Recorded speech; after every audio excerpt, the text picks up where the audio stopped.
नमस्कार साथियों, स्वागत है आप सभी का हमारे यूट्यूब चैनल एनएस एजुकेशन पर। तारीख है आज 29 अक्टूबर। डिस्कस करेंगे आज का करंट अफेयर्स।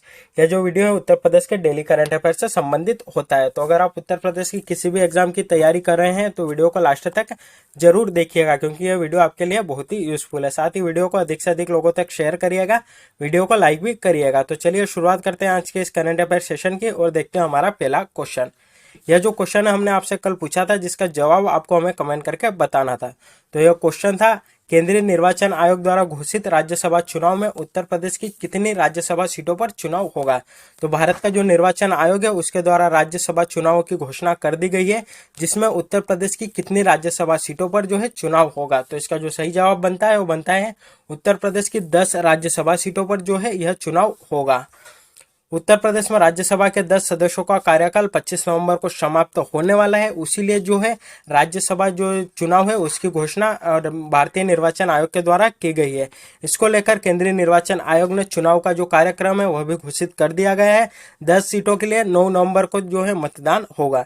निर्वाचन आयोग ने उत्तर प्रदेश की 10 तथा उत्तराखंड की एक सीट रिक्त होने को लेकर मतदान का कार्यक्रम घोषित कर दिया गया है। इसमें 27 अक्टूबर को इससे रिलेटेड जो नामांकन है वह हो चुके हो और आने वाले 9 नवंबर को मतदान होगा। साथ ही राज्य में जो राज्यसभा की टोटल सीटों की संख्या है वह 31 है। तो यह आप याद रख सकते हैं। देखते हैं हमारा नेक्स्ट क्वेश्चन। यह जो क्वेश्चन है इसका जवाब आपको हमें कमेंट करके बताना है, और अगर जवाब नहीं पता हो तो आने वाला यानी कल का वीडियो जरूर देखना, जिसमें हम इसका आंसर डिस्कस करेंगे। तो यह जो क्वेश्चन है वह है, बहुराष्ट्रीय फूड एवं बेवरेज कंपनी जिसका नाम है पेप्सिको किस राज्य में एक नवीन ग्रीनफील्ड आलू चिप्स उत्पादन इकाई स्थापित करेगी। तो इसका जो सही जवाब है वह आप हमें कमेंट करके कल बताना। तो चलिए देखते हैं हमारा अगला क्वेश्चन। अगला क्वेश्चन है हमारा, उत्तर प्रदेश सरकार द्वारा खरीफ विपणन वर्ष 2020-21 में मक्का का न्यूनतम समर्थन मूल्य कितना निर्धारित किया गया है। तो खरीफ विपणन वर्ष 2020-21 में मक्का का जो एमएसपी है वह उत्तर प्रदेश सरकार द्वारा कितना निर्धारित किया गया है। तो इसका जो सही जवाब बनता है वो बनता है 850 रुपये प्रति क्विंटल। मक्का का जो एमएसपी है वह निर्धारित किया गया है उत्तर प्रदेश सरकार के द्वारा। उत्तर प्रदेश सरकार की जो मंत्रिमंडल है उसकी बैठक में खरीफ विपणन 2020-21 में मूल्य समर्थन योजना के अंतर्गत मक्का क्रय नीति जो है उसको मंजूरी प्रदान कर दी गई है।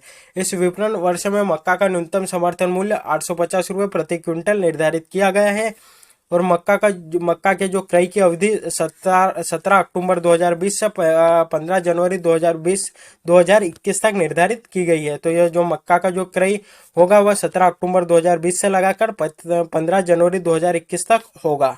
और जो मक्का की जो खरीद की जाएगी वह खाद्य विभाग की एक शाखा है, विपणन शाखा, उसके द्वारा की जाएगी। मक्का विक्रय से पूर्व कृषक या जो किसान है उनको पंजीयन कराना आवश्यक है। साथ ही ऑनलाइन मक्का क्रय प्रक्रिया जो होती है वह भी कराना अनिवार्य है।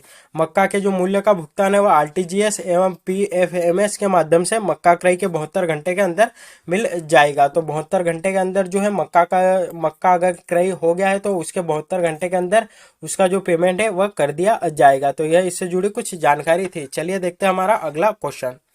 अगला क्वेश्चन है हमारा, आदिवासियों के लिए तकनीकी पहल की शुरुआत जनजातीय कार्य मंत्रालय के ट्राइफेड द्वारा छत्तीसगढ़ लघु वन उपज फेडरेशन और उत्तर प्रदेश के किस संस्थान के साथ मिलकर ई लॉन्च के माध्यम से की गई है।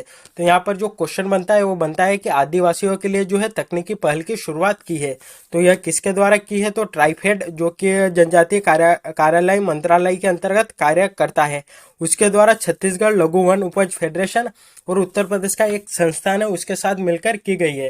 तो यहाँ पर जो क्वेश्चन है उसमें हमें बताना है कि उत्तर प्रदेश का वह कौन सा संस्थान है जिसके साथ मिलकर इस प्रकार की पहल शुरू की गई है। तो इसका जो आंसर बनता है वो बनता है आईआईटी कानपुर के साथ मिलकर ट्राइफेड ने जो है इस प्रकार की जो पहल है उसको शुरू किया है। यहाँ पर ट्राइफेड का उल्लेख आया है तो ट्राइफेड से जुड़ी कुछ जानकारी देख लेते हैं। तो जो ट्राइफेड है उसका फुल फॉर्म होता है tribal cooperative marketing development federation of India limited, जिसको हिंदी में बोलते हैं भारतीय जनजातीय सहकारी विपणन विकास परिसंघ। इसकी स्थापना 1987 में हुई थी। यह राष्ट्रीय स्तर का एक शीर्ष संगठन है जो जनजातीय कार्य मंत्रालय के प्रशासकीय नियंत्रण के अधीन कार्य करता है। साथ ही जो ट्राइफेड है उसका मुख्यालय दिल्ली में है और इसके 13 क्षेत्रीय कार्यालय है जो देश के विभिन्न स्थानों में जो है स्थित है। साथ ही यहाँ पर यह जो न्यूज थी इससे जुड़ी कुछ और जानकारी है।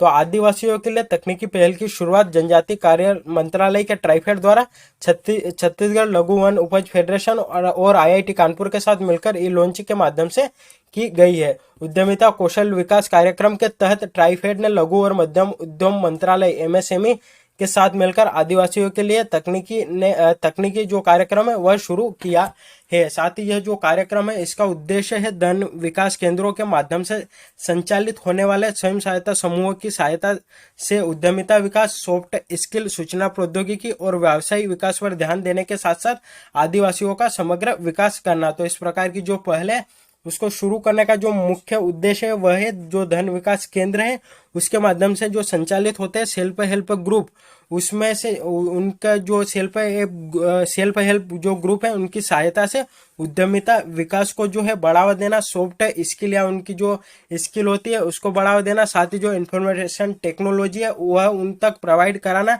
और व्यावसायिक विकास यानी कि वह जो उनके द्वारा जो व्यवसाय किया जा रहा है उसको बढ़ावा देना पर ध्यान देने के लिए जो है इस प्रकार की पहल ट्राइफेड के द्वारा शुरू की गई है। तो यह इससे जुड़ी कुछ जानकारी थी। देखते हैं हमारा नेक्स्ट क्वेश्चन है हमारा, नोएडा प्राधिकरण ने एक मिशन के तहत कितने रुपए मंजूर किए हैं जो शहर के सबसे बड़े नाले कोंडली नाला को साफ करने का लक्ष्य रखता है।